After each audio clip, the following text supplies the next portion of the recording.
A wonderful presentation today with the wonderful Maria Sorbara Mora, who's just joining me now. There she is.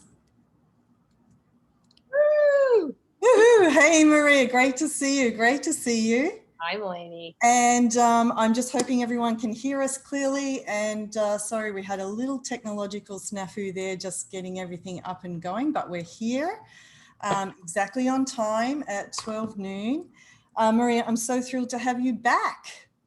It is so nice to be back. Thank you so much.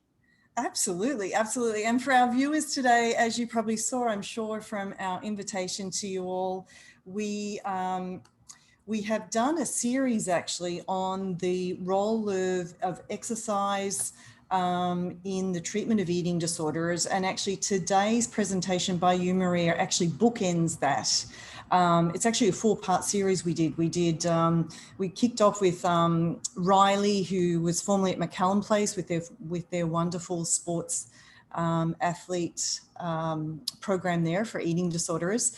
We then had yourself join and do a wonderful presentation around what you're doing with the somatic experiencing and yoga and movement. We had a wonderful panel where we actually had some Division 1 athletes talk about their experience around coaching and being, you know, in high school and college, and some of the messaging that they got around how to eat and body image. And today is our kind of bookend conclusion of that 4-part series. So just love seeing you, my dear friend. Maria, what I'm going to do for our viewers today is I'm going to just do a little bit of an intro. So I do have to pull up my notes here, if you'll excuse me for one sec as I grab those.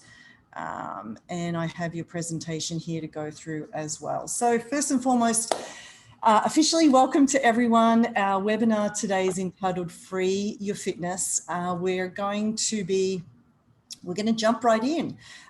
So a little bit about, first and foremost, I'm the CEO and founder of Balance. My name is Melanie Rogers, for those of you who do not know me. I run the Balance Eating Disorder Treatment Center here in New York City. We're an outpatient eating disorder facility where we offer a full-time day program, evening IOP program, Saturday programming, and of course, 1 night a week groups, from everything from men's group to body image to our new LGBTQAI group. We also offer one-on-one individual nutrition services and therapy services. So quite an array of different levels of care for adults and adolescents of all genders. And as a registered dietitian myself, just a little bit around the founding of Balance. I founded Balance with the belief that truly that nutrition is the cornerstone to effective eating disorder care, in addition to, of course, excellent therapeutic care.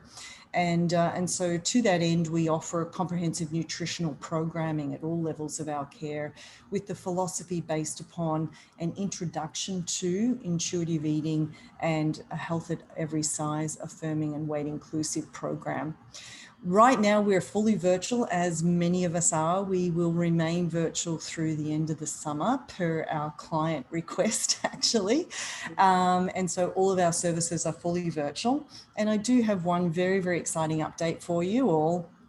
After about 5 years of working on this, I'm excited to say that Balance has finally been awarded licensure, state licensure by New York State Office of Mental Health, earning accreditations for our PHP or day program and also our IOP clinic. And we've also been granted licensure as a telehealth facility to be able to provide those services. All that really means in a nutshell is that we can now use coding through that licensure that we weren't able to use before, that will allow our clients to be able to get back higher levels of reimbursement from their insurance companies. And that was the main goal. Our goal was to try to help with access to care. And so this was our long journey to be able to try to do that. So higher rates of reimbursement for our clients from their outer network benefits will now be available effective July 1st. A little bit of housekeeping then, just a few things for today's presentation. I know we've actually had a lovely number of people sign up. So if you have any questions during the presentation, please submit them through the Q&A feature at the bottom of the screen or the chat box, either or. You can also, of course, share comments via the chat box, and that's always fun during a presentation to see people engaging in that.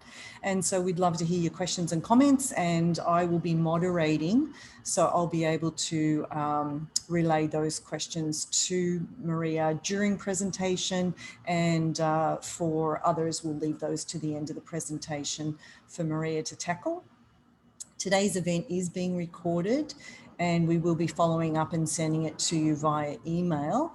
And it will also be available on Balance's YouTube channel. We have quite a number of webinars now on the YouTube channel that we've recorded over this last year during COVID. So check those out as well. So on to our topic today and our speaker. I'm very excited about today's topic and so honored to have Maria Sorbara Mora, our featured guest speaker with us today. The subject of our webinar and discussion today is the role that fitness plays in health and in eating disorder recovery. So as I mentioned, part 4 of that series really. And I think you'll find that today's presentation will add even more to the discussion. And Maria has some unique ideas about this topic, and in fact is really on a mission, I think, about how to address negative messaging in the fitness industry and to make a shift in consciousness to a more holistic outlook on health. She's going to speak to us about how to help clients free themselves from rigid exercise paradigms that encourage perfectionism and exclusivism and utilize language that's empowering and inspiring. So without further ado, I'm delighted to introduce our presenter to you. Maria Sorbara Mora is the founder and executive director of Integrated Eating Dietetics, PLLC, which is located here in New York City as well. She holds a master's in nutrition and applied physiology from Columbia University. Maria is a certified eating disorder registered dietitian, accredited by the International Association of Eating Disorder Professionals, and she is a certified yoga therapist. Maria's practice includes nutrition guidance and therapy, meal support, yoga therapy groups, clinical supervision, and professional trainings. She has developed integrated eating, which is a holistic nutrition approach, and is a pioneer in our field in instituting yoga therapy in recovery. Maria has spoken at international conferences and has extensively written about her work. She contributed a chapter in Carolyn Costin and Joe Kelly's anthology, Yoga and Eating Disorders, Ancient Wisdom for Modern Illness. And last year, in January 2020, she published her own book entitled Incorporating Science, Body, and Yoga in Nutrition-Based Eating Disorder Treatment and Recovery.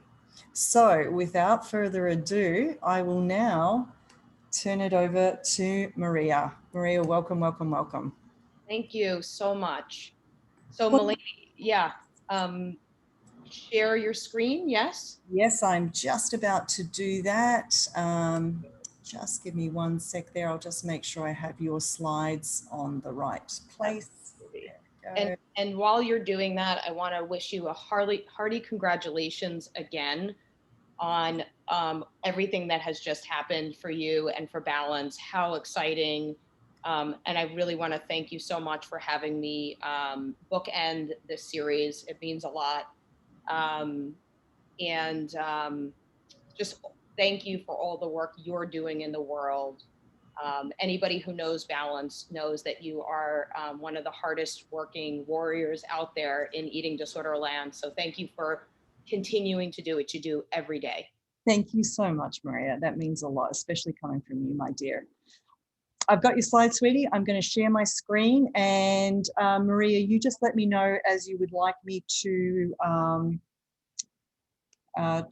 pop them through. Now, I've got them in a PDF format. Is that okay for viewers? And is there anything I should do differently here? Can you present them? Yes, let's have a look here. Yep. There we go. Great. Looking good? Okay. That looks great. Over to you, Maria. Okay, thank you. Okay, so today's topic is called Free Your Fitness, and Free Your Fitness is really a call to action, which is a it's not a new concept, right? The call to action idea is actually very much what's happening today in today's world around being able to bring your empowered self to make change. For your fitness is really encouraging people to get involved with changing the language, changing the way we think about fitness. One of the things that I really was thinking about, Mulaney, is like, we all do this for the clinicians that do their work out there, especially around exercise disorders, exercise issues, eating disorder recovery as it approaches balanced relationship to movement is, once we are done with our side, or once we're working on our side to get individuals in a better place with exercise, we kind of, like with eating, we kind of send them back out into the world, right? Like that's metaphorical. They're always out in the world. But as we're asking them to go back into the world of fitness, what are we asking them to go back to? And how, it's one thing to be recovered in this world or recovering. Diet culture, we're all trying to change diet culture, and we all know how hard it is to walk back out as a more recovered individual and have to face the daily struggles of diet culture. The same is true in fitness culture to some extent. So as we are asking our clients and patients or individuals in recovery from not just eating disorders, but exercise disorders, the question has come up over and over of like, where are we sending them back to? And how do we start to change, the face of fitness so that it becomes more available to to the client, to closer aligned to the client's purpose. And that's what Free Your Fitness is all about. So if you can change the slide for a moment. Thank you. And there is music on this slide. So can you press the button? Which button do I press? Oh, is there not a, okay, forget it. It's okay. So our question today is, or the intention of today's webinar is to ask ourselves, how do we get from traditional exercise to embodied movement? And I'm going to ask each of you, if you'd like to, this is just an invite here, no pressure, to let your eyes close. And if you're doing that, and if you're not doing that, you can still participate here. I'm going to ask you to bring some subtle movement into your body. Maybe that's moving your head around or your shoulders. Right? This idea of subtle movement. And what's occurred to me over the time that I have worked in movement, which has been actually a really long time and much longer than even my clinical practice of eating disorders, is that movement is sacred. And since the beginning of time, we've used movement to connect ourselves to our bodies, each other, and our world. If we consider the idea of prana or chi is known to be the energy from the source that pulses through our bodies. And it's pure connection to spirit through movement. So movement gets us from one place to another, right? It embodies the essence of mobilization, expression, and creative force. And if we consider movement from the beginning of time, we see that this prana or chi is present in sacred ritual dance, in ceremonial marches, in yoga and the martial arts. And today, we can even recognize it in exercise, dance, sport, and fitness, in those moments of pure immersion. I continuously think about Serena Williams as she, in her games of how she plays tennis. We can see spirit through movement in her body. But sometimes we get disconnected from the sacred purpose or intention of movement for lots of different reasons. And we may over time forget that movement is a way of being connected to all things. So I'm going to ask you, as you even just pay attention to the movement in your own body in this moment, to consider moments of movement or exercise or dance or fitness or sport where you have felt completely immersed and embodied, both grounded, yet your vibe heightened. So the question today is, how do we come back to that essence of embodied movement that has been a part of our fabric since the beginning of time, right? We, beyond our own lives, but really in the fabric of our evolution. Please change the slide. Thank you. So we can all agree, and I imagine that part of this series, Melanie, that you put together, it reminds us that there are some important and unwavering benefits of exercise. There are cardiovascular benefits, managing of the systems of blood sugar, brain health, bone health, mental health, metabolic benefits. We can all agree on this. And we can all agree that in those moments of immersion and engagement with movement, it goes way beyond these benefits. Please change the slide. And we must ask our question. There's two questions that we want to ask in relationship, right? In so much of the work that we do in recovery, we ask the question, like, what is your relationship to food? What is your relationship to your body? What is your relationship to movement? And in relationships, there are two sides of the story, right? So the first question that we need to ask is, what is your relationship to movement? Please change the slide. And where does it become dedication or obsession? What's the line, right? And I want to really make room today in today's session for anybody who knows about some of the work that I do in trauma, that part of movement is not only the excessive parts or the healthy parts of movement, but those individuals who may feel unsafe in movement. And we also need to create a continuum of what is dedication or what is obsession or what is unsafety in exercise, and how do we bring our clients towards a more safe relationship to exercise. Please change the slide. Thank you. So some of the ideas of relationship to movement, when we're asking our own clients, or I'm going to ask each of you really, because this is a universal question for anybody who's ever moved before through fitness, sport, exercise, dance, travel, right? Activity, recreational movement. What has been your relationship to this kind of movement? What is your relationship style?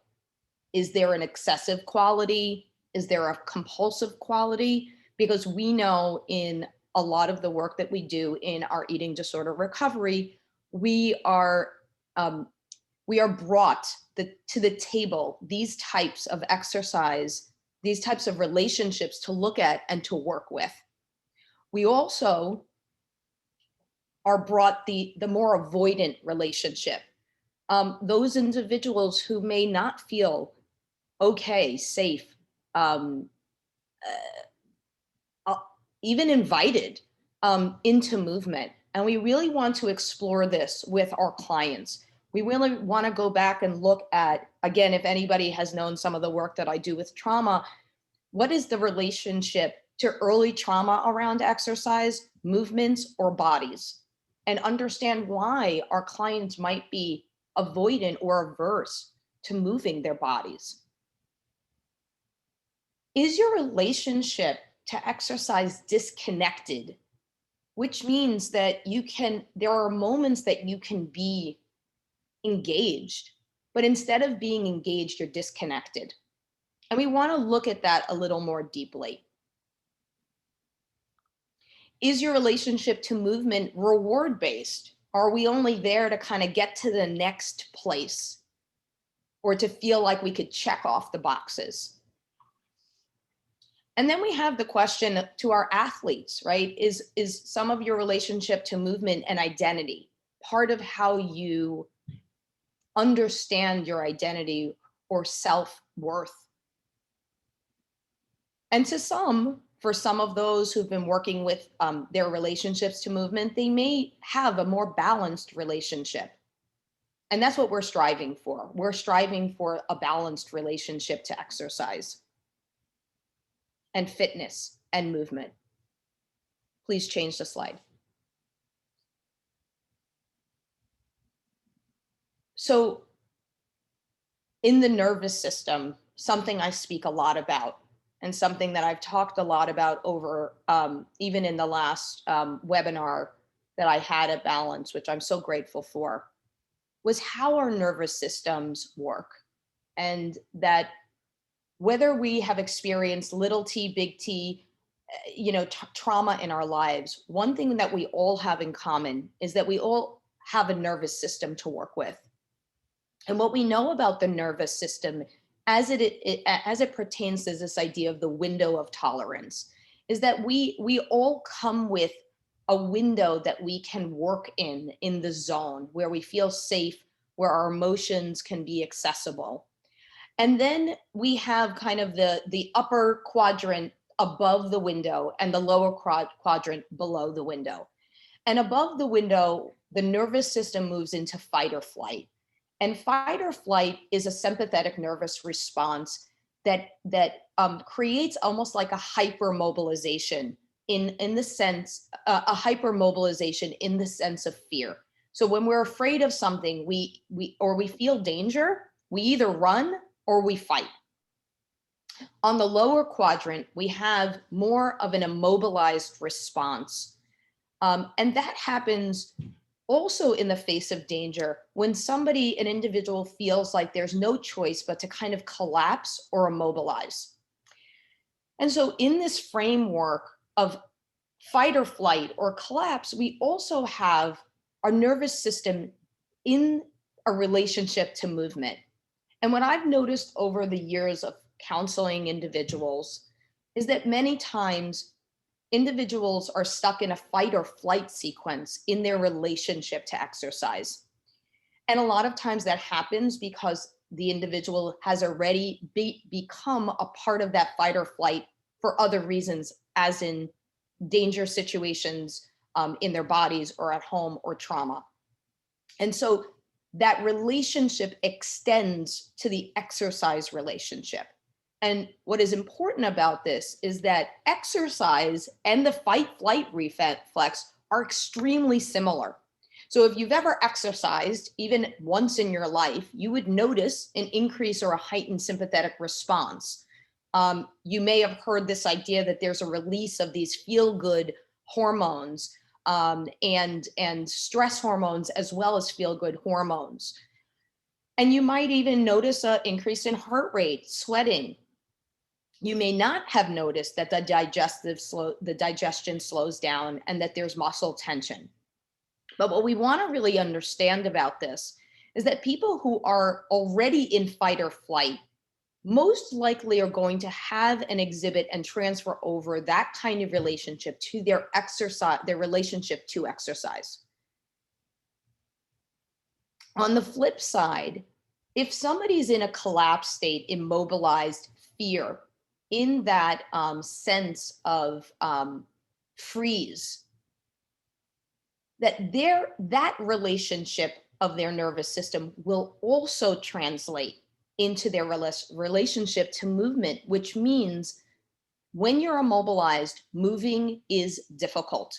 It is hard and it is difficult and it is not safe. So when we are working with our clients, or when you're in your own body and you are noticing that kind of relationship or response, and you are getting outside messages that you must move, or that movement is really helpful and healthy to your body, and your body is trying to stay safe, that can feel very, very confusing and complicated for somebody. And a lot of times our work in recovery, and I do work with a lot of people in these zones of fight or flight or freeze states, not only in their trauma systems, but also in their relationships to exercise. So we need to go really slowly to bring them back into the window of tolerance. And we do this in many, many ways. We do this with the way we counsel, the way we use our therapy, the way we use trauma work, and the way we counsel to get back into movement. Change the slide, please. Just a reminder about the neurological consequences of excessive or compulsive exercise. The thing that feels the most important is that as the person does more exercise, the brain actually produces less and less endorphin production on their own. So exercise becomes the only way of getting the endorphins back in their bodies. So the bottom line of some of the more excessive exercise component that we work with, and this is an actual, a whole other webinar series to work with, is what happens in the brain and the body of compulsive exercise, is that individuals need to continue to exercise in order to maintain natural balance in the brain. I've come up with, and you'll see later on in the slides, I've come up with a protocol called Sit, Stay, Heal, which helps address this. Next slide, please.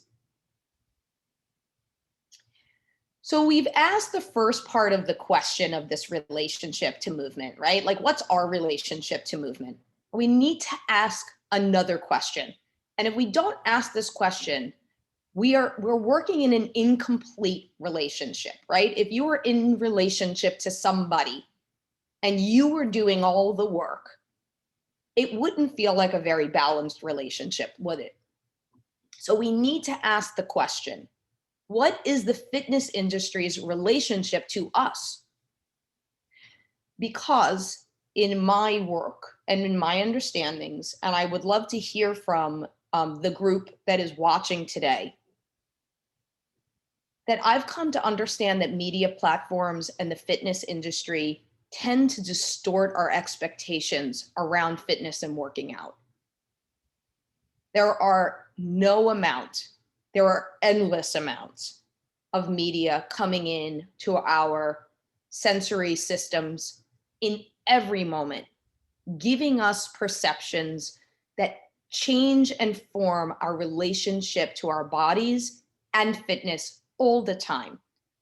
Even think about through COVID. Here we are in a global pandemic, and we see fitness and media talking up, worrying about weight gain, trying to get fitness, fitness strategies. And it's not to say that this isn't important, but I think it really shows us what is the question? What is the relationship that the fitness industry has to us as a population? Change the slide, please. So let's think about this together. Do we sometimes feel bullied by the fitness industry or by our coaches? Do we sometimes have negative relationships or experiences? Do we sometimes feel shamed? Does the fitness, exercise, movement, dance, right, you name it, does it bring a little bit of a punitive shade or slant to how we get up and do our movement every day? Does the fitness industry on some level bully us or abuse us? And it's a good question. Or are we finding areas, little pockets of very positive moments in exercise? Can we find the empowering places to move? And I would love to hear, as this webinar goes on, and this is really the free your fitness movement, is to get these stories, to hear your voices, and to hear what's working and what may not be working in fitness, dance, sport, and movement. Please change the slide. Okay, so the next series that's going to be happening here, I did a YouTube series that introduces 4 or 5 concepts about how language in exercise and fitness lands. So, Malini, is this something that you can press? Can you press this video or no? Yes, I am just looking for where that might be. Let's have a look here. Jamie is our IT person. Jamie, any help here on how we can make this play for Maria? Let's have a look.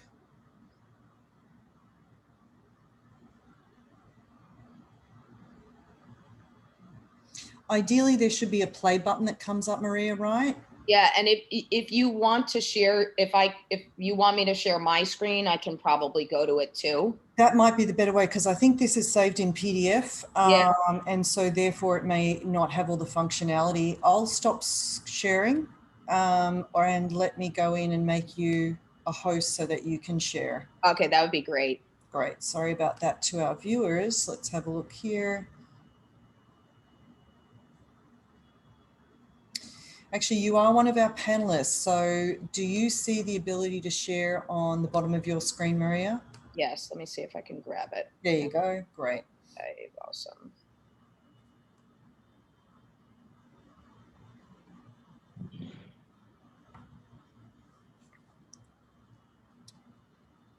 Oops, I always do that.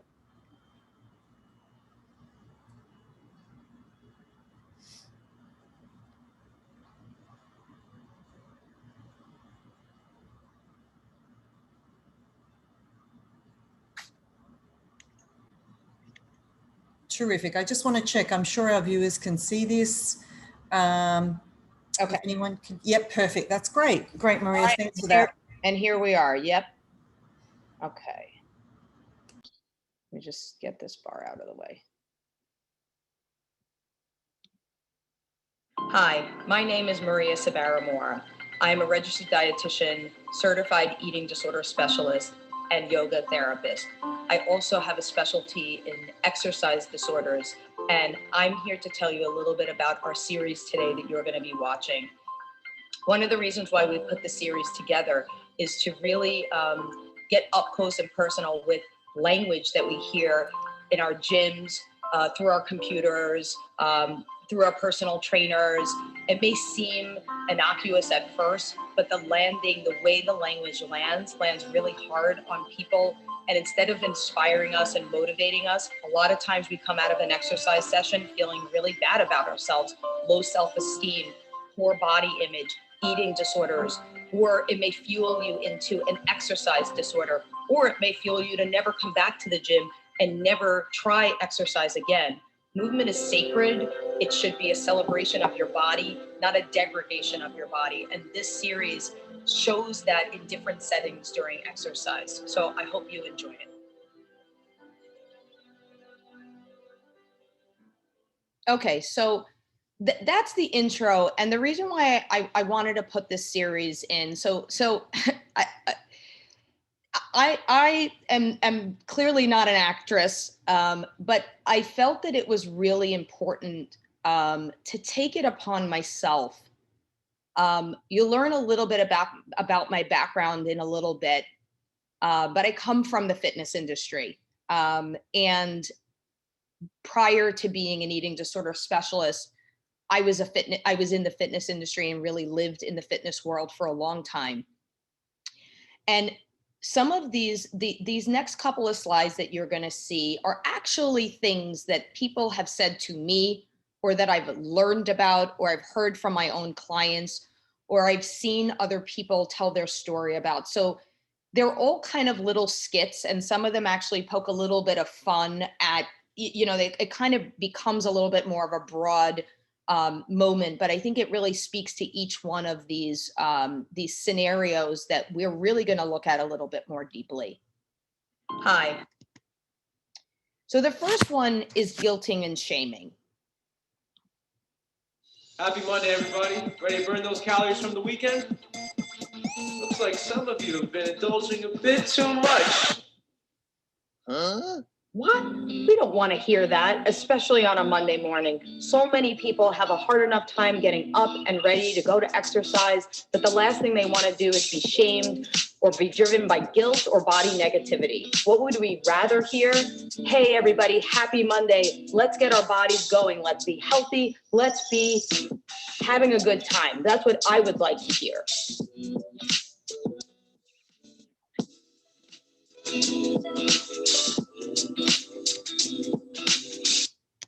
Happy Monday, everybody. Ready to burn those calories from the... Okay, so the first skit is this idea of the fitness instructor, personal trainer, kind of trying to motivate us on a Monday morning, right? This is the idea. This is how the language is in many of our, we've all kind of had this land at least once where it's like, hey, happy Monday, everybody.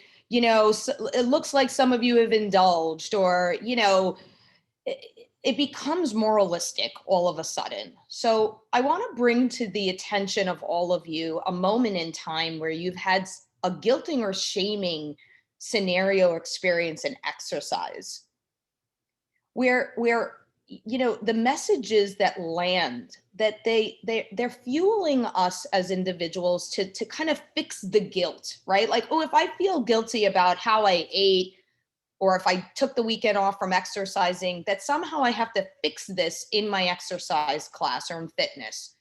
And if I feel guilty, I'm going to be motivated to change it because I want to feel better, right? So this idea of guilting and shaming happens in fitness all the time, right? I remember going to a class and the person saying something like, it was a Friday, and the person saying something like, keep doing your push-ups because, it's Friday and you're all going to want, to have a cocktail on Friday. And I thought to myself, like, that's not why I'm here, right? Like, you've now changed my goal, like my whole system of how I'm thinking about this workout, and moving it into something that you're asking me to feel guilt or shame about.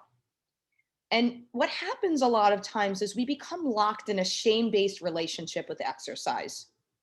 And it becomes a good or bad. We start to dichotomize. We start to see it as only good or only bad, only healthy, and it moralizes exercise. It starts to bring in concepts that we may not have brought in ourselves.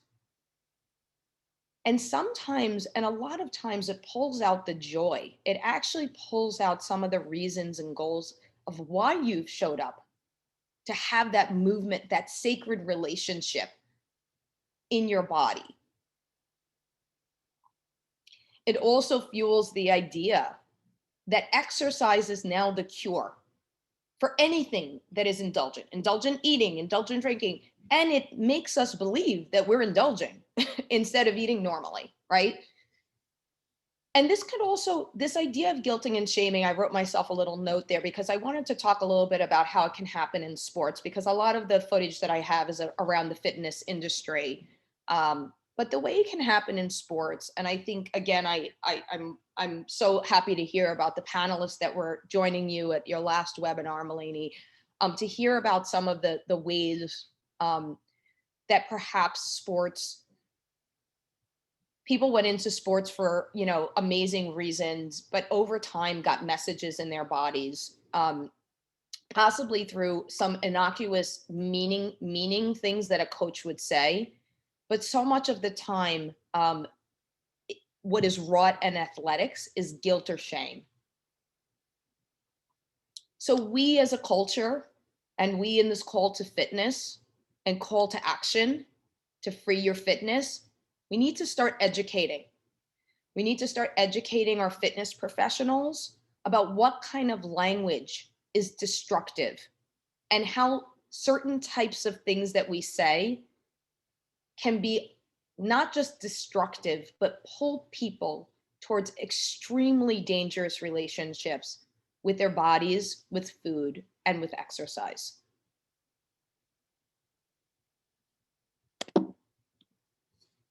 So here's the second one, this idea of advanced versus modified, which I have a lot of feelings about, which you'll see in a second. So here's the video that goes with it. All right, guys, today we'll be going over some full body exercises. Tara over here will be demonstrating the advanced pose for all my winners. And for everybody else who can't keep up, you guys can watch Lisa for modifications.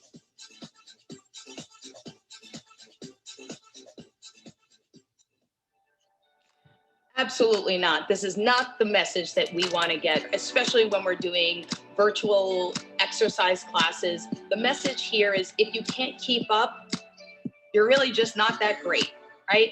Well, what I would rather hear, and really what the goal here is there are many ways to do this exercise and this pose. Figure out what works best for you in your body today. That's the message. There is no right or wrong. There is no better or best way to do this exercise. Figure out what works in your body.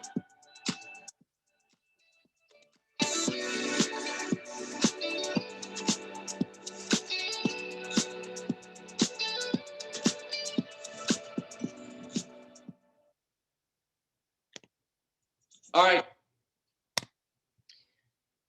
So again, I think we are all trained in exercise and fitness to not even pay attention to the concept of advanced versus modified. I think we've all heard it so many times that we forget that what is implicit in this idea is that the advanced pose is the best pose or posture or exercise, that the modified is the least interesting, the most easy, right? The concept is already implicit. The message is already implicit that if you are not striving for or doing the advanced pose, or if you choose to do the regular part of the pose or the regular exercise or the modified, that means you can't keep up. And we see this a lot in our, live streaming, virtual, kinds of classes where we see three people, right? We have the lead teacher in the center, and then we have the two people in the back who are showing, one shows the advanced and one shows the modified. And a lot of times we see, a teacher going over to the person that is doing the advanced, and they say, and I've actually seen this on more than a share of virtual classes, and they say, wow, look at so-and-so doing this advanced pose. Look at this form, amazing. I've actually seen a video of a teacher say, this is this is a former dancer, just look at her pose. And then they would go over to the modified and they would say, okay, so if you can't do what we're doing, you can do the modified pose. And it just really tears apart the whole concept of giving people three ways or multiple ways to do an exercise. Fitness is personal and unique to each and every body. We have people at different ages, people who have, we don't know when you're walking into an exercise class or you're doing a video if you've worked out 3 times over the last week, or this is the first time that you've walked in or decided to do an exercise class. So to kind of term these labels, advanced versus modified, versus just saying something as simply as, here are 3 ways to do this exercise. Find the way that makes the most sense in your body. It adds such a different element because now I feel like I am allowed to choose what works best in my body.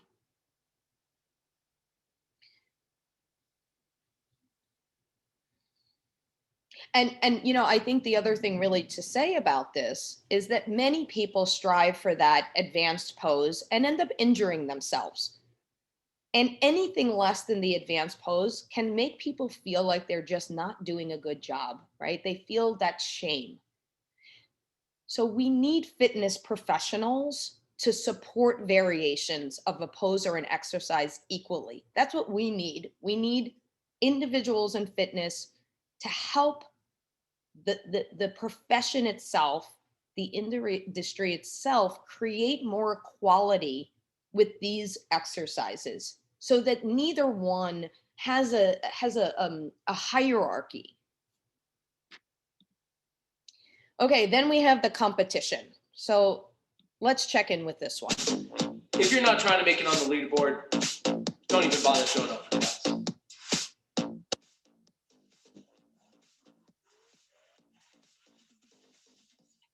What is the message here? The message here is that if any of your personal goals don't matter, as long as you measure up to the leaderboard. God forbid it's your first time writing, or you are coming and knowing that cycling is really not your thing. You're already being put under immense pressure and really walking out not feeling great unless you hit that leaderboard. What would I rather hear? I would rather hear, we are all here together. Drop the leaderboard and just ride for the love of writing.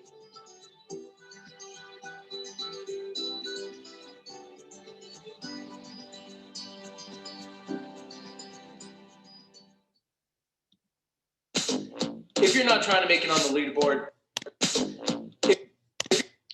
Okay. Okay.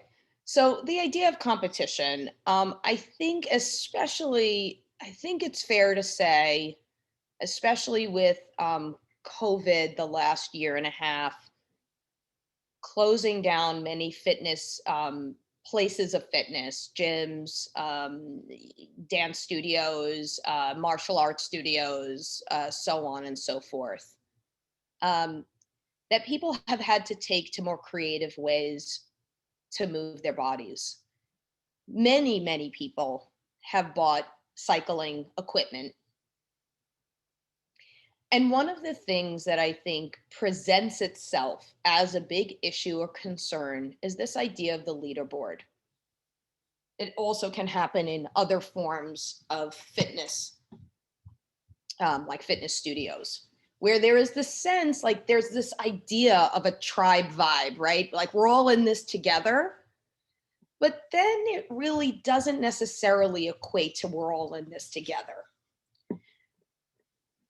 It's less of a tribe vibe and more of a competition to get onto some type of a standing, to work hard enough to get into a place where you've gotten into or onto a top 10 list or a leaderboard.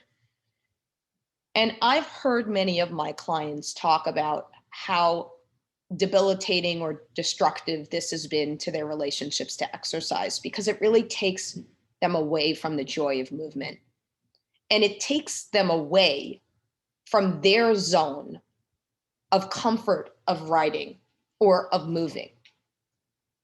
It instantly creates a drive to achieve, and anything less is a failure. And so I'm all for movement that motivates.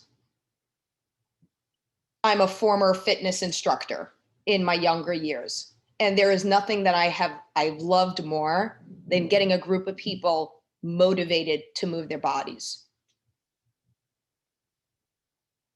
But I believe that there's something really missing when we take it out of the sense of the person and move it into a leaderboard, where we really start to try to compete and we push away from our zone of comfort in fitness.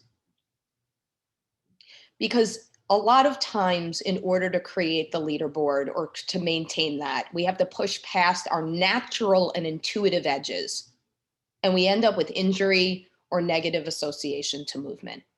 And the fitness industry unfortunately reinforces this. And then we reinforce the fitness industry's goal by doing it. I've seen many, many commercials for some of these big companies where they run the programs of, 100 days of their exercise, let's say cycling, which basically tells me that if a person decides to do that, they are not taking a rest day. And if they take a rest day, they feel bad because they didn't hit their goal. To me, this poses a really big problem for not only our clients, but for the population of people that have relationships to movements that are balanced. Because it's really reinforcing that you should no longer listen to your body's needs. So we need the fitness industry to reevaluate competition and create more ways that individuals can move in their unique and personal physical edges, and it is possible. So the next one that we have are implicit messages. And for some of you who know me know that I'm a yogi, and that I'm a yoga therapist. And this is actually important to really understand, because sometimes we think, especially in our eating disorder recovery, okay, so if somebody really has a negative relationship to exercise in cardiovascular, let's send them to a yoga class. Or yoga is really a great thing to do. And obviously I wholeheartedly believe it, and practice it, and believe that yoga and yoga therapy and therapeutic forms of yoga, it can help recover and heal multiple relationships to a body. But here's a little skit on some of the places where I think it can be missing. Just relax.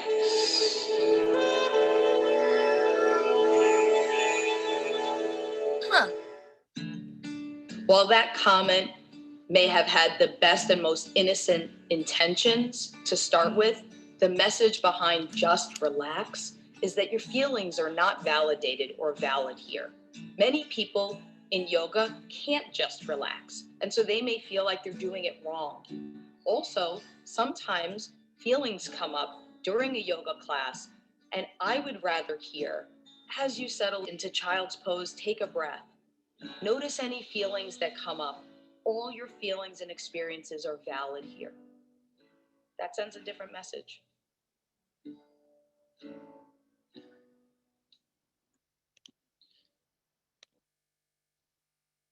So that may surprise you a bit out there watching, but I really would like to focus on this idea that sometimes we have, even in the yoga world, that there are messages that land or that are said that can be innocuous or even thoughtful, right? This idea of relaxing.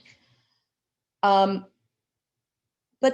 a lot of times our clients going to yoga, or people who need, it's like people who need yoga are if we are going to yoga, there's a way in which we know we are going because we may not be relaxed. And that's why we're choosing a yoga class. Or we might say, oh, I really would love to have my mind slow down a little bit.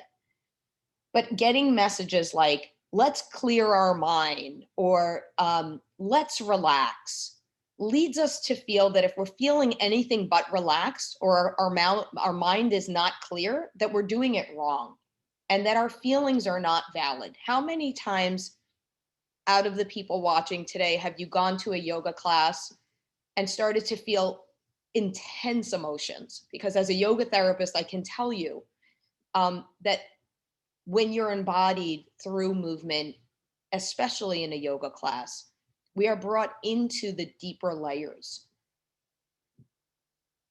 And sometimes we can feel a release, we can cry, we can feel angry, we can have a memory. And if we're doing that and we hear somebody say, just relax, we may feel like we're failing. The idea of spiritually moralizing is big in yoga or in spiritual movement. There is a way in which we feel like we could purge or be purified through a practice. But my question and my curiosity is, how do we be and how do we make room for being with what is naturally emerging in people's experience? So we need these professionals to make room for the host of feelings and experiences, simply by using the words, what do you notice, versus just relax, right? What do you notice opens the door to your experience, versus asking somebody to pull on a feeling of relaxation. I think this is the last one. So these are the episodes. There are 5 episodes, crazy things that fitness instructors say, that I brought together. This last one, I think, is really important to show as well. 5 more squats, ladies. It's summertime, and that means bikinis. Let's work on that sagging booty.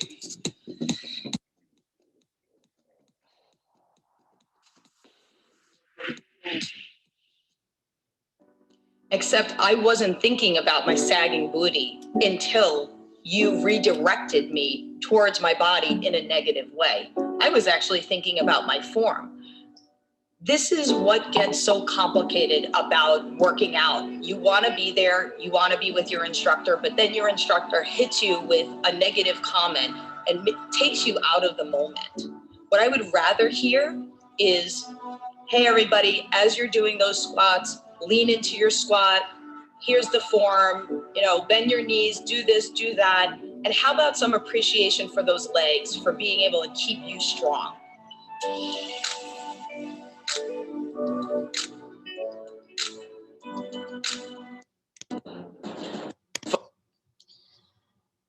Again, I think in today's world, these messages come through so often that we are not even paying attention. However, our nervous systems, our person, our relations, we are paying attention. And I think even a comment like, let's punch so that we can work on your flabby art. Like, there's so many ways in which fitness industry invites in body degradation. And it leads us honestly out of the moment. The question in the very beginning is, how do we remember that sacred intention of moving? And these messages take us away from these moments. So it can lead to poor body image and self-esteem. It objectifies the body. It links exercise to having to change physique, right? I was there working on my form of my squat, and instead I was kind of told to redirect and change my physique, assuming that I was there to change my physique versus work on my form.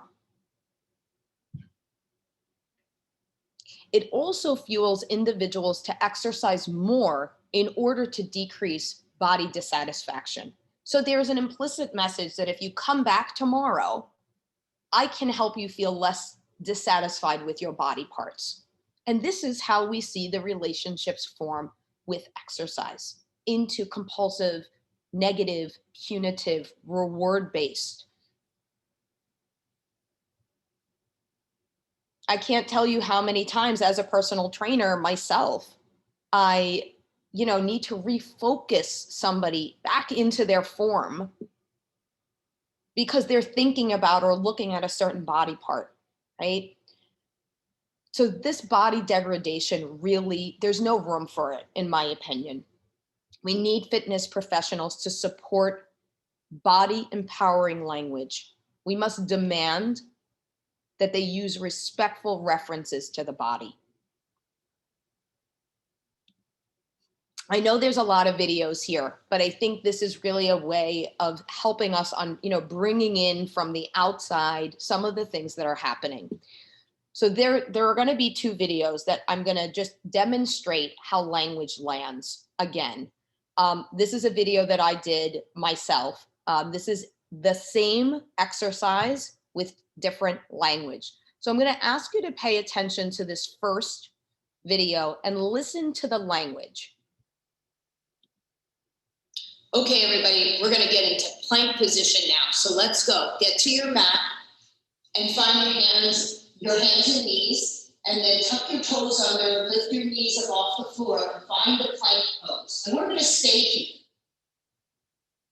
Now, if for whatever reason you can't do this advanced posture, you can come onto your knees. But you really want to strive for the full plank here, the potential of this pose and all the benefits go along with this advanced way of doing it versus like this. And really what we're here to do is get our abs strong. You know how some of you feel weak in your abs. We're going to work on those abs by burning fat and calories right now. No pain, no gain. Let's go. Keep yourself in the plank. And if you have feelings about wanting to get out of it, push past them. Let's work on this plank and stay strong here. We don't want to be weak and get out of the posture. None of that. Let's continue to be here and hold the plank. You can do it. And let your knees come down. Don't you feel good about getting to your goal? So how many times have we heard some of this language that I just kind of put together here? No pain, no gain. If you're feeling like you want to stop, push through it, right? Like if you're listening to your body and your body is telling you you're on an edge, just dissociate from it, because that's really what we're asking you to do in that moment. We're asking you to not do a modified position, not find something that feels more comfortable in your body. We're not offering anything that we're offering as another way of doing it is not as good as the more advanced pose. And then at the end, I'm going to congratulate you and value and validate getting to your goal. But what happens when we start to give gratitude to the body and when we use language that starts to foster giving gratitude to the body? So same posture here, same exercise, different language. Ask yourself, how does this land? Hi, everyone. Let's go to the mat and find a way of being in the next exercise. We're going to start on our hands and knees.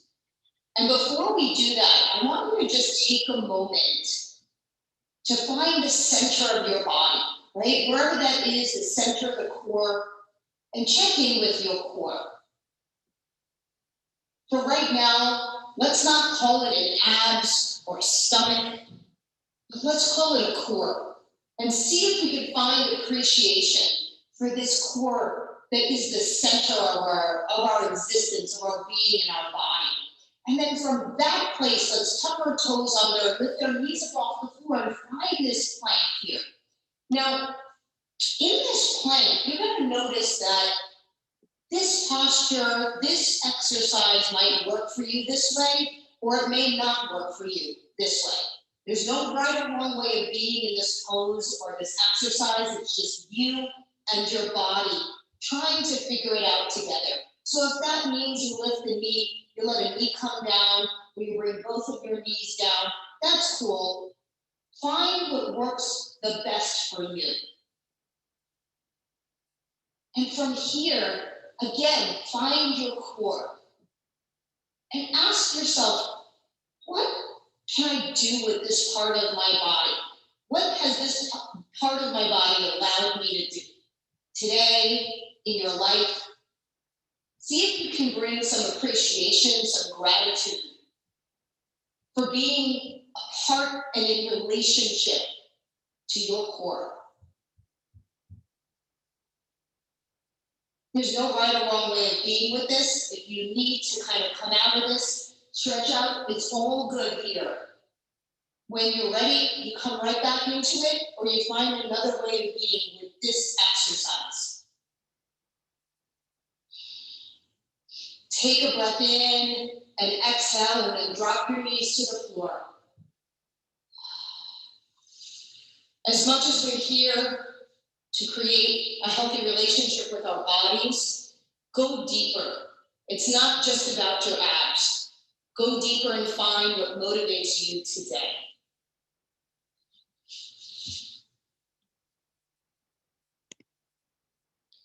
So that sends a completely different message, and I'm hoping it lands very differently than the first video that I showed of myself.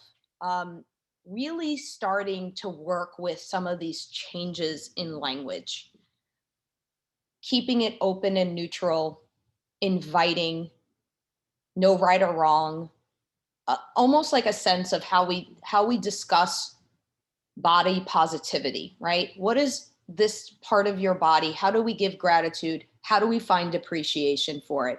And if we could do an entire fitness exercise class with that language, which is where we're going in Free Your Fitness, is to really create a neutral, empowering message in exercise. What would it be like to step out of an exercise class feeling like that? That's the question. So a couple of slides back, we talked a little bit about exercise, compulsion, and addiction. Again, it is a whole series to do on its own. And I love speaking about how to work with it in eating disorder recovery and in exercise disorder recovery. And one of the protocol styles that I have worked with, that I've come to terms, sit, stay, heal.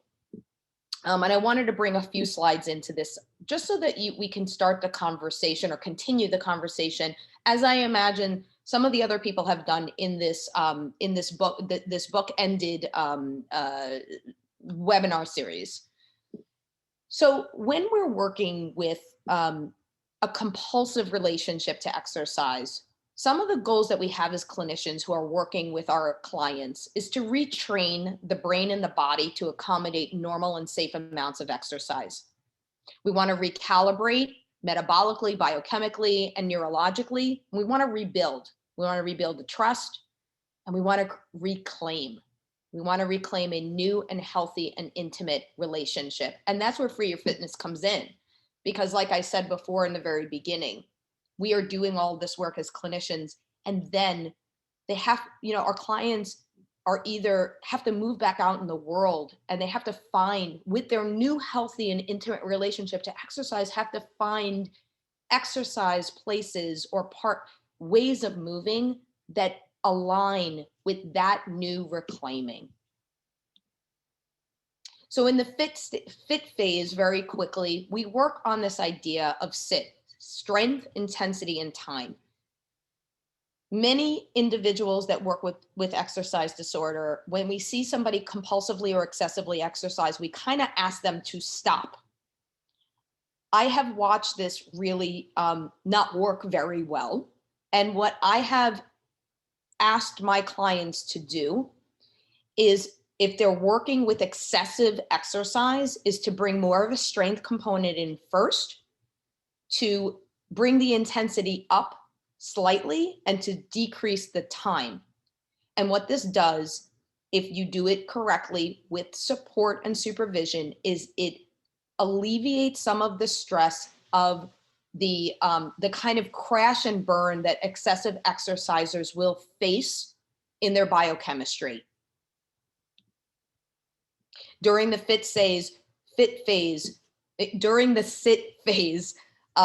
we reset the metabolism, we manage withdrawal symptoms, and we nourish the body, right? So we work with our nutritionists, we work with our therapists, and we work with our psychiatry teams to help with withdrawal and to nourish the body. Right? We support lean body mass, and we support adrenal rest. In the stay phase, we do the following. We really start to work on deeper layers with staying with the feelings that are brought up around decreasing or changing excessive exercise relationships. We work with tolerating discomfort. We allow for rest days. And this is where we might put yoga in, therapeutic styles of yoga into this phase. Some of the goals at this phase is to rest and repair muscles, cells, organs, and bones. We support the parasympathetic nervous system by decreasing cortisol and increasing serotonin. And we also do this more, kind of work with our therapy team, working more with riding the waves of distracting and engaging and delaying, as well as managing the emotions, starting to sit with the feelings, going back to that understanding that some people are literally running and fighting for their lives through exercise. And that when we ask them to stop and we ask them to start to face their fears, we are doing a sense of nervous system work with them. And then in the heal phase, very quickly, we work on healthy boundary settings, environment, which is where For Your Fitness will come in, right? Alternative movement and a loving relationship. Our goals for the heal phase is to set safe exercise goals through boundary setting, to respect the body, and to cultivate a peaceful relationship with exercise. So I'm going to talk a little bit about For Your Fitness, which for those of you who know my work, my website is called Integrated Eating. We created a whole new website for Your Fitness because we really want people to come and get action-oriented with the website, with the Instagram page, and really start to fuel a different message. I'm going to tell you just a little bit about my story very quickly, because we all have a story and we've all been changed with our experiences of movement. When I was really young, I was a dancer, and I was told by my teachers that it was shocking that I was so flexible because I happened to be living in a bigger body. I was a cheerleader in high school, and I got messages that cheerleading was really not a real sport, and you're really not a real athlete. Later on, I joined the crew team in college, and I got a totally different message. The coach's philosophy was that you weren't working hard enough unless you were sick to your stomach at the end of the practice. Even later on, when I started to learn how to kickbox, I loved the way my mind stayed present in boxing. And then I came later to research just how the brain system slows down in some of these repetitive movements. But I heard my instructor say things that we've already talked about, like left, right, jab, jab, jab, tighten those flabby arms. And my focus changed. And even in my love of being a yogi, right? That sense of feeling like my feelings were invalid. I became a part of the fitness industry at a young age, actually in college. I was a fitness instructor. And then later on in grad school, I was a personal trainer. And I was also trained to use words like modified exercise and advanced. I also heard things like no pain, no gain, right? Or rest days are for the weak, or just work out more to burn extra calories you ate. Over time, these experiences scarred my relationship with dance, movement, sport, and exercise. And I left my career in fitness and I pursued my nutrition, my clinical nutrition practice, which I'm completely and utterly grateful for today. My attempt in that was to start to make an impact and to shift the perspective. And I vowed at a young age to stop the insanity, right? To stop this stuff.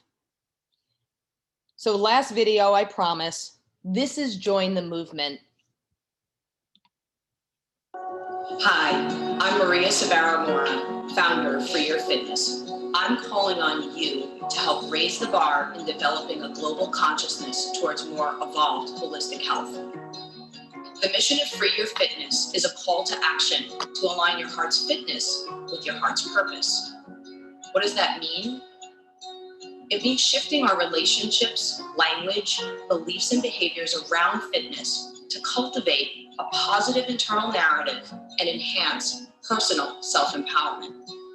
How many times have you taken a fitness or yoga class and left feeling worse about your body? How many times has an instructor made you feel bad about your capabilities or taking a day off? Or how about that leaderboard? Has your ranking kept you from wanting to go back? It's happened to me as a young woman and during my time as a yoga instructor and fitness coach. The messaging in today's fitness industry is deeply negative and encourages a perfection versus health paradigm. Media platforms distort our expectations around fitness and working out. I believe that exercise and well-being is a celebration, not a degradation. Fitness incorporates health, but it's a very personal journey. No two people have the same genetic makeup or life experience. So why does mainstream fitness encourage exercise that is cookie cutter, formulaic, or outer goal driven? Freeing your fitness is about allowing ourselves and each other to discover and respect our own personal fitness goals without shame, ego, or judgment. As a culture, we must support each other over the individual goals. If we don't change the message now, you will suffer, not the fitness industry. Let's infuse media with a different and empowering message. The time is now. Join us in a crusade that can change the shape of fitness forever.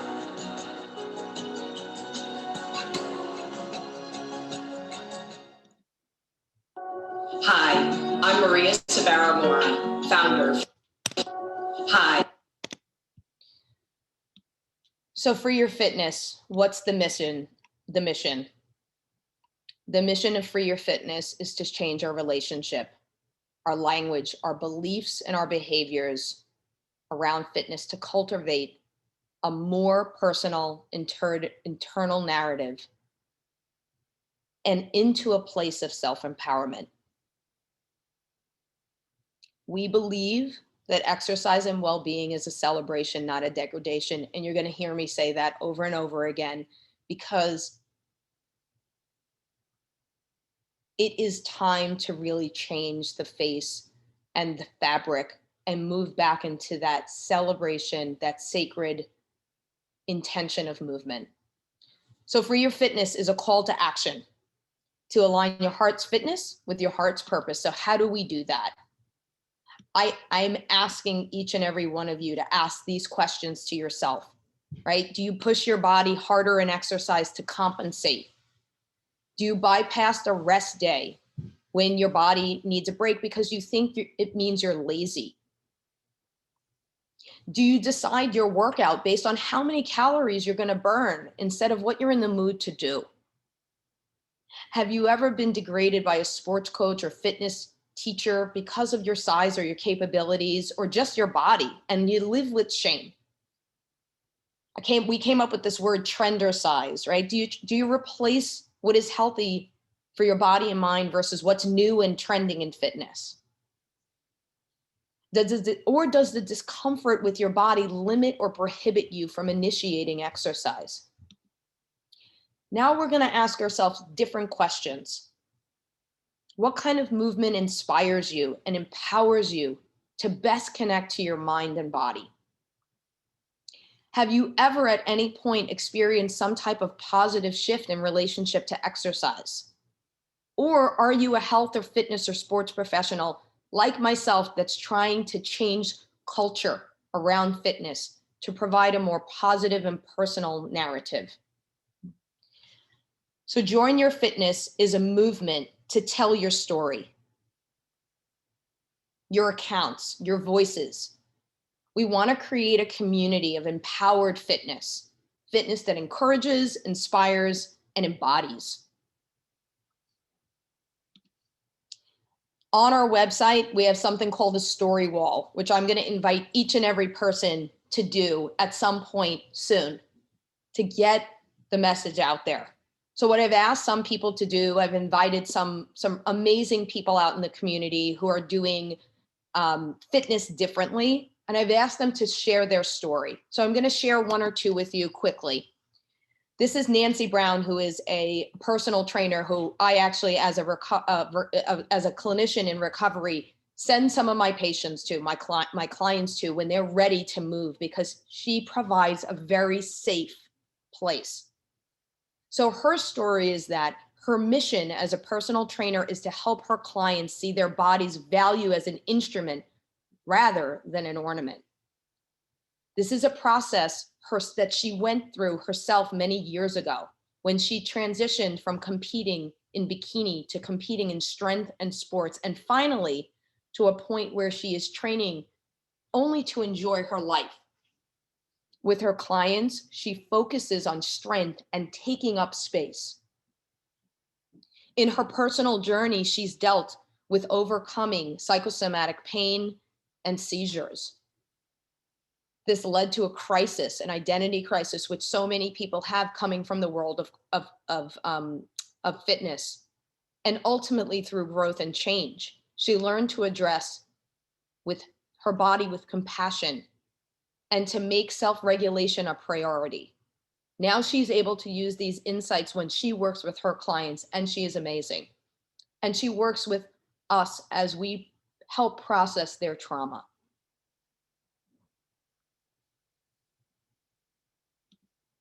This is another story on our story wall. Scott Bauman, who is the CEO of Iron Legion and was my first boxing trainer. He is an amazing man, and he's changing the way we think about fitness every day. And he says, my goal as a fitness professional and influencer has been to change some of the culture that has been the norm in bodybuilding and powerlifting world. These worlds have been notorious for their self-centered and self-absorbed athletes and their judgmental and exclusive, not in a good way, gyms. My goal has been to create a gym and a culture that defies those stereotypes. I have met more than my share of kind and selfless athletes and coaches who are bodybuilders and powerlifters who enjoy nothing more than helping others. From this goal, we created Lift Heavy, Be Kind slogan that is the foundation of our personal training gym. And they're a apparel brand not born this way. Their aim is to show the world that being strong and being kind are not mutually exclusive. So Scott and Nancy, thank you for doing this work out in the world.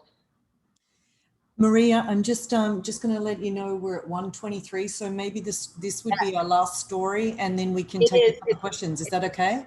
Yeah, it's the last. If you have the slide deck, you can look at Jennifer's story, which is amazing. This little slide is for you to feel like you could fill up this slide with your story. And here is our website, Free Your Fitness, and here's the Instagram. So yes, absolutely, right on time, Melanie. Amazing, thank you. I'm just going to pop my video back on here so I can see you. There you are, wonderful.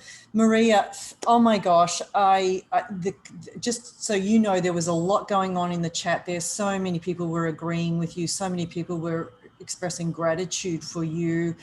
I think giving really accurate verbiage to what we see in the fitness industry. And I know I was not alone in going through my own years of when I have ventured into the gym, not often for me, but when I've gone to yoga classes and such, you know. And one thing that came to mind very quickly as your example is when I moved to New York about 20 years ago, I went to my first yoga class here. And I remember the yoga instructor saying, okay, now hold it for 10, for 9. And I'm like, what is this? This is not yoga. And I was like, okay, this is New York City style yoga on steroids, right?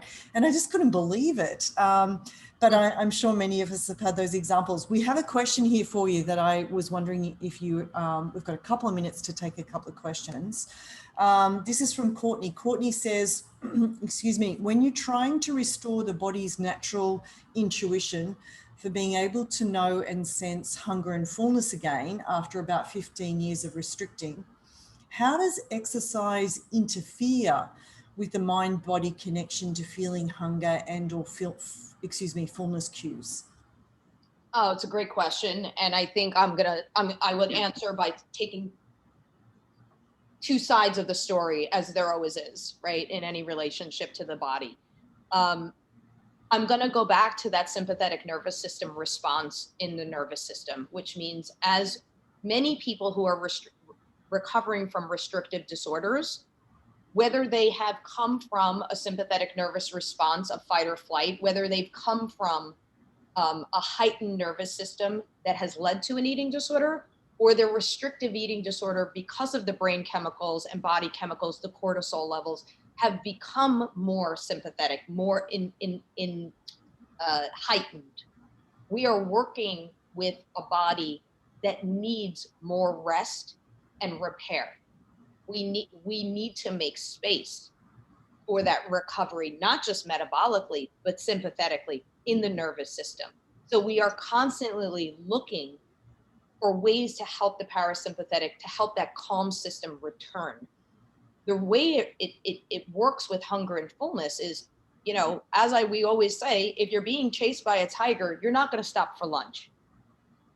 If you are recovering from a restrictive eating disorder and already have that in your body, putting more cardiovascular is going to bump you way further out of that window than in the window. So our jobs is to restore that parasympathetic. It's not that, it's like, once we get there, that hunger and fullness level, if anything, with so many of our clients tell us this, that sometimes when we're able to move their bodies, because they're embodied, they can feel their hunger and fullness more. So I don't want to negate exercise. Just like we don't want to negate good or bad, like there's none of that. All foods fit, and movement is important. But if we're already outside of the box and we add more outside of the box, we've gotten further away from our goal, not closer. So I think that's the way I would like to answer that question. Perfect. Wonderful. Makes so much sense. And holding on to that word of embodiment, right? And the parasympathetic nervous system. So key. So key. There's questions here about where can you access the slide deck. I'll answer that in a moment. Another question coming in from Linda. This will be our last question, unfortunately. How would you suggest helping an elite athlete redevelop their relationship with exercise in the midst of competing, where lots of movement is part of their life and it's difficult to have a broader perspective in the moment? Yeah, thank you for the great presentation. Great, Linda. Thank you, Linda. Linda, you are asking one of the hardest questions that I think 2 minutes probably won't allow us. What I want to say is we're grassroots out here, and Mulaney knows. We work with our patients and our clients one moment at a time, but we need to ask the sports and fitness industry to do their part. And without having them do their part, we feel like we're pushing a boulder with one finger up a very big hill. Yeah. And I think we've all felt that energy before. So what I want to say to you, Linda, is we're here and we're working together. And I do think sports and fitness have tried their best, but I think we need to speak louder. And I think that we have to work really hard to help, right? If we have a relationship and there's only one part that's working hard, it's not a good relationship. So we're asking the other side to come through and help us support you better. Absolutely. So well said, Maria. I cannot thank you enough. I learned so much. It was a terrific presentation today. And I want to let all of our participants know that if you'd like to learn more about Maria's practice, integrated dietetics, and any of her upcoming trainings, as well as, of course, any of the services we offer at Balance, you will be receiving a follow-up email with the recorded webinar and information about both programs. So Maria, I just want to say sincerely, thank you, thank you, thank you. Great presentation. It's a great call to arms for all of us. And there's a lot of work to do, but as you said, we need the other part of this relationship to also do their work. And the only way they're going to be able to do that is if we use our voices and start demanding that. I love it. Thank you so much. Thanks everyone for joining us today. Thank you.